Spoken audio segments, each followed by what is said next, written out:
Ce lieu est à l'opposé de l'ancestral jardin potager.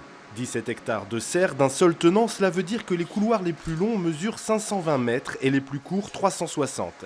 Évidemment, tout est sous contrôle, la température, l'humidité, l'ensoleillement. Ici, chaque geste est compté, le maître mot, le rendement. On coupe des tiges à la base de la plante, ce qui permet de libérer cet espace, de porter plus de lumière. Et aussi, comme ces feuilles et ces tiges, à la base, elles pompent l'énergie en fait de la plante. Donc ça permet à l'énergie d'aller vraiment sur les tomates, de se concentrer ici. De ces tomates qui ne verront jamais la terre, le site devrait en produire entre 9 000 et 12 000 tonnes chaque année destinées à la grande distribution. Et si les entrepreneurs à l'origine du projet ont décidé de s'installer dans la région, ce n'est pas un hasard. Historiquement, les gens du Sud-Manche ont fait des efforts pour accueillir notre entreprise, ce qui était difficile de s'implanter en France, vu la taille et quelques lobbies.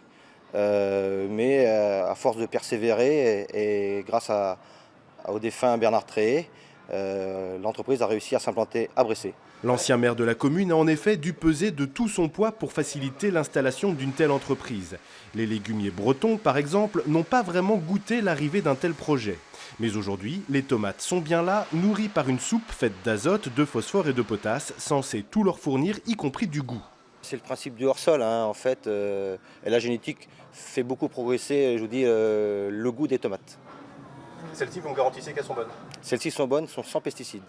Pour ces agriculteurs d'un nouveau genre, ce n'est qu'un début. Ils ont déjà prévu d'ici 2020 de construire une autre serre géante à quelques kilomètres sur la commune d'Isigny-le-Buat.